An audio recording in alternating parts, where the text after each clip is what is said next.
El péndulo simple es un sistema ideal conformado por una partícula que está conectada a una cuerda sin masa e inextensible fijada a un punto. Este cuerpo oscila de un lado a otro con respecto a su punto de equilibrio.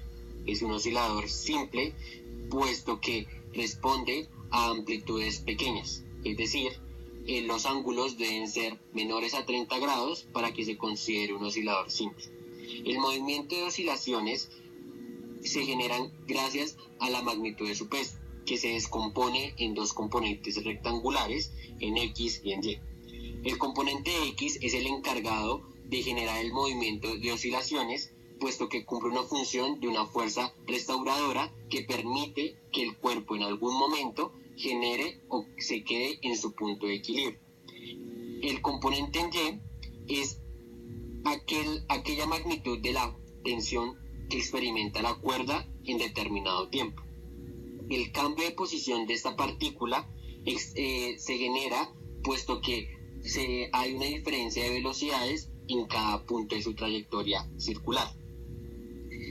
El movimiento armónico simple y de un péndulo simple responde a una función sinusoidal que tiene un periodo y una frecuencia específica. Con respecto a cada punto de la trayectoria de esta partícula, sus fuerzas y la energía cambian y se conservan en cada punto de su trayectoria, donde cuando la partícula alcanza su amplitud máxima, su velocidad es máxima, pero si llega a su punto de equilibrio, la tensión experimentada por la cuerda va a ser máxima en este punto.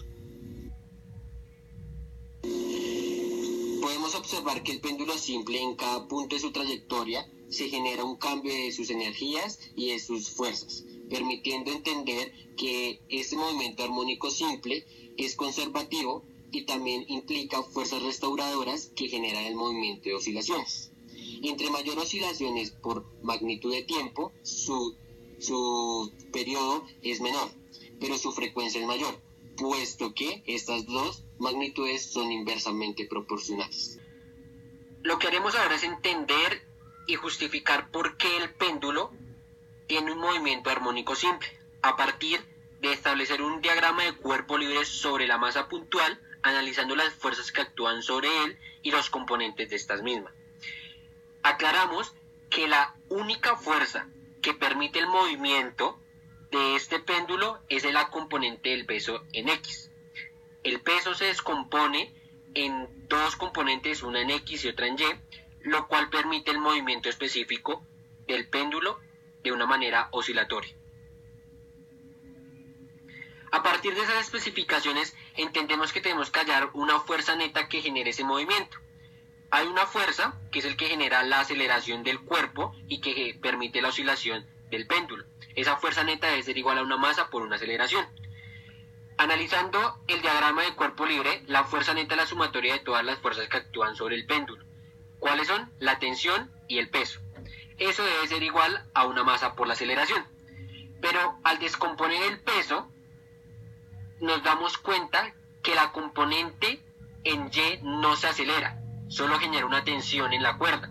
Es por ello que la única componente del peso que genera una aceleración y un cambio de posición del péndulo es la componente del peso en X. Esa componente del peso en X es igual a la masa por la gravedad por el seno del ángulo de desplazamiento o el ángulo inicial. Teniendo esas igualdades, podemos establecer que el componente del peso en X debe ser igual a la masa del péndulo por una aceleración que permite el movimiento. Como la masa en los dos lados del igual es completamente igual, se puede simplificar y nos queda la siguiente expresión, que la gravedad por el seno del ángulo es igual a la aceleración de X. Pero se va a cumplir una característica de los ángulos o del seno, que cuando los ángulos son menores a 15 grados, son muy pequeños, el seno, esta función trigonométrica va a ser igual a X. Pero X, ¿cuál es? ¿Qué es? Es el desplazamiento desde el punto de equilibrio, es decir, la distancia que hay de este punto a donde se desplazó inicialmente el péndulo. Y L va a ser la longitud de la cuerda del del péndulo. Este cociente va a ser siempre igual al seno del ángulo. ¿Por qué? Porque en este caso X es el cateto opuesto al ángulo y la longitud de la cuerda va a ser la hipotenusa. Teniendo esa igualdad y teniendo en cuenta esa como tal ley, se puede reescribir la expresión y podemos decir que la gravedad por X sobre la longitud de la cuerda del péndulo va a ser igual a la aceleración de X que genera el movimiento. Este cociente es una constante, por ende se puede determinar que el desplazamiento X por una constante va a ser igual a la aceleración. Reemplazando la aceleración, que ya la hallamos en la ecuación de la fuerza neta, podemos decir que va a haber una constante multiplicada por un desplazamiento que va a generar la oscilación del péndulo, correspondiente a un movimiento armónico simple que responde a esta ecuación. Podemos observar acá un ejemplo de movimiento armónico simple, un péndulo simple o un péndulo físico. Está descrito por la parte inferior de un reloj, el cual tiene una masa puntual que oscila con respecto a su punto de equilibrio de lado a lado. A partir de ese movimiento se genera el análisis de gráficas, puesto que se ha seleccionado una masa puntual, el cual se está moviendo en el video, que oscila de un lado a otro, generando las amplitudes máximas y pasando por su punto de equilibrio. También se ha parametrizado una medida de longitud real para generar el movimiento y la generación de gráficas lo más exactamente posibles. A partir de esto se generan tres gráficas importantes que se pueden relacionar en una misma generación de conclusiones para generar características específicas de este movimiento. La gráfica de posición contra tiempo, la posición de la velocidad de X contra el tiempo y la aceleración de X contra el tiempo. A partir de esto se generan diferentes conclusiones, las cuales se pueden evidenciar de la siguiente manera. La primera conclusión o característica principal que se puede evidenciar en este movimiento es que el péndulo empieza, o su posición inicial es de aproximadamente 2 centímetros. Aproximadamente la posición inicial genera un ángulo de desplazamiento aproximadamente de 15 a 10 grados.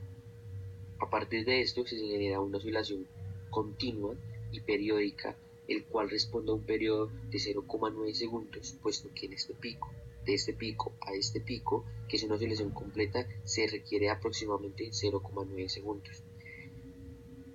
Cuando el péndulo alcanza su posición máxima o su amplitud máxima, vamos a ver que su velocidad se aproxima a cero y su aceleración va a ser máxima en ese punto, y el signo de esta va a ser o corresponde según a la posición en la cual está ubicada el péndulo.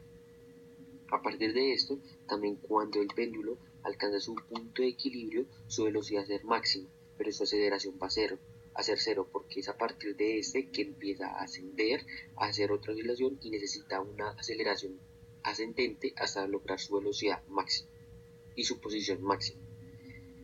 Otra característica principal de estas relaciones es que existe una relación entre la posición, la velocidad y su aceleración, que corresponden a una función sinusoidal que tiene un periodo específico, es decir, los intervalos se repiten en la misma cantidad de tiempo y en los mismos intervalos. La frecuencia de este movimiento es igual a 2 oscilaciones y media por un segundo, lo que corresponde a la oscilación que tenía por periodo aproximadamente.